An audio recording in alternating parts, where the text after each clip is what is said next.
Imagine you're alone in a dense, misty forest somewhere in Ice Age Europe. The sun has barely risen, casting long shadows between ancient pine trees. You clutch a sharpened stick, your only defense, as the ground trembles beneath your feet. From behind a rock, something enormous moves. Not a bear, not a wolf. This thing has fangs like swords, muscles like a freight train, and eyes that lock onto yours with the focus of a born killer. You're not a tourist in a zoo, you are the prey. So ask yourself, could you outrun the monsters of prehistoric Europe?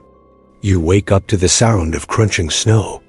Your breath fogs in the frigid air as you crouch behind a thick fir tree, every muscle in your body tensed. You're dressed in animal hides, barefoot except for a wrap of fur and leather. There are no roads, no phones, no guns. Just you and the vast, icy wilderness of prehistoric Europe. And somewhere out there, something is hunting. You hear it before you see it, a low growl, deep and guttural, like thunder bubbling from the chest of the earth. Then it appears, a cave lion, larger than today's African lions, standing nearly 4 feet tall at the shoulder and weighing over 700 pounds. It moves like a ghost, silent, calculating, powerful. 1 pounce, and it could tear a human apart. But it doesn't pounce. Not yet. It watches, studying you. Cave lions weren't just oversized cats. They were hypercarnivores built purely for killing. With jaws that could crush bone and claws that could rip through hide, they hunted in small groups and targeted anything they could take down. Reindeer, horses, and yes, even humans. You might think you could outrun it, but can you run faster than 50 kilometers an hour? That's how fast these lions could charge in bursts. Your average sprint? Maybe 24 kilometers per hour. And that's if you're not freezing, barefoot, and being stalked by something smarter than you expect. So you don't run. You freeze. You remember what the old hunter told you. Never turn your back. If you run, you die. You lock eyes with the beast, trying to appear bigger, louder, more threatening than you are. But deep down, you know the truth. You're not the apex predator here. You're just meat walking, trembling, desperate meat. Then, just as quickly as it came, the lion melts back into the mist. Gone. But your heart is still pounding, and your legs are ready to give out. That was just one predator. And the Ice Age doesn't give second chances. You stumble away from where the cave lion vanished, trying to stay calm, trying not to make too much noise. The forest opens into a snow-covered plain, and for a brief moment, there's silence. That silence is worse than sound, because in this world, it means something is watching. Suddenly, you hear a cracked twig snapping behind you. You spin around, heart in your throat, but nothing's there, or so it seems. Then you see them, a pack of dire wolves. Not the mythical beasts from fantasy shows.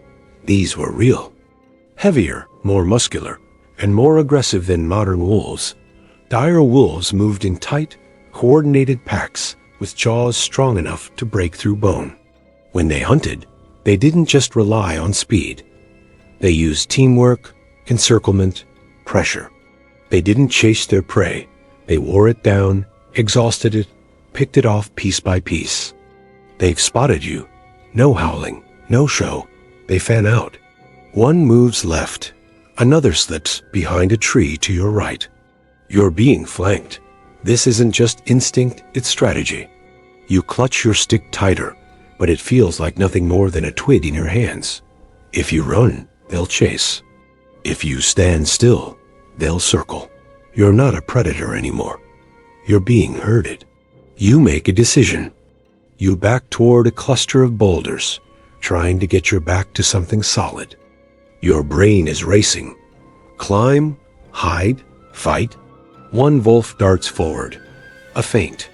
You shout and wave your arms, and it stops, but only for a second. This isn't about fear. They're testing you, seeing how tired you are, how slow, how long until your foot slips, your stick breaks, or your courage fails. In Ice Age Europe, it didn't matter how clever you were. Survival wasn't about intelligence. It was about grit. Every second was a gamble. One wrong move, and you didn't just die. You vanished, devoured, forgotten, recycled by the land. And as the pack inches closer, you realize something terrifying. These monsters? They've been doing this for thousands of years. They are better at hunting than you are at surviving. You survive the wolves, barely. Maybe they sense your desperation and lose interest.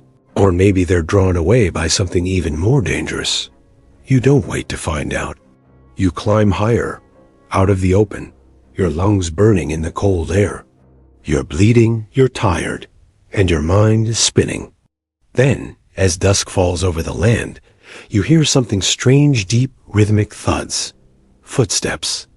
Heavy ones. Something massive is moving through the trees, and it's coming straight toward you. Out from the gloom lumbers a shape so foreign, so enormous, it doesn't even seem real. A short-faced bear, Arctodus simus, the largest terrestrial mammalian predator to walk the earth. Standing over 11 feet tall on its hind legs, with long legs built not just for power, but speed. This wasn't a slow-moving brute. It could run as fast as a racehorse, up to 60 kilometers per hour in short bursts. And it didn't just hunt, it dominated. Unlike wolves or lions, the short-faced bear didn't need a pack. It didn't need stealth. Its sheer size and strength gave it confidence. It could walk into a kill site, scare away every other predator, and claim the meal for itself. And if there was no meal waiting, it would make one. Now you're the lone figure in its path. No time to think, no time to plan. You run. Your feet slap against frozen ground, dodging rocks and roots, slipping on frost-covered moss. The bear roars an explosion of sound that cuts through the trees like a war horn. But it's not just chasing you for fun. It's testing distance, closing the gap, because if it reaches you, there's nothing you can do. No stick, no tree, no clever human trick will save you from claws longer than your fingers and a bite that could snap your spine. Your legs are fire.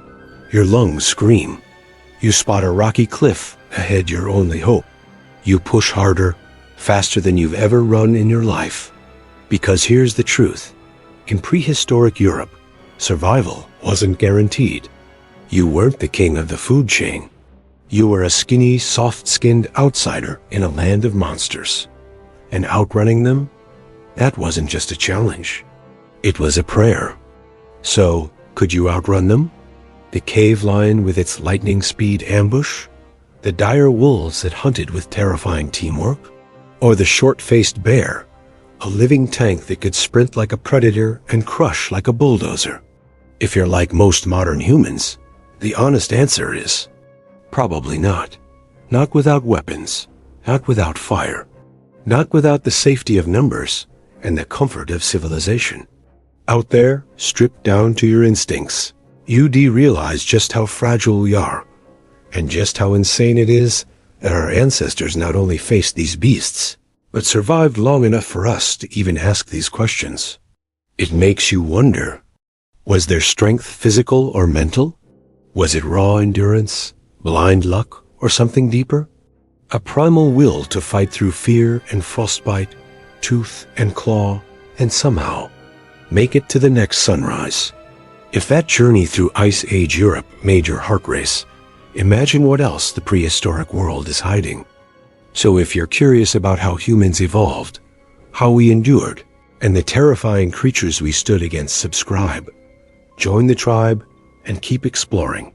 Because the further we dig into the past, the wilder it gets.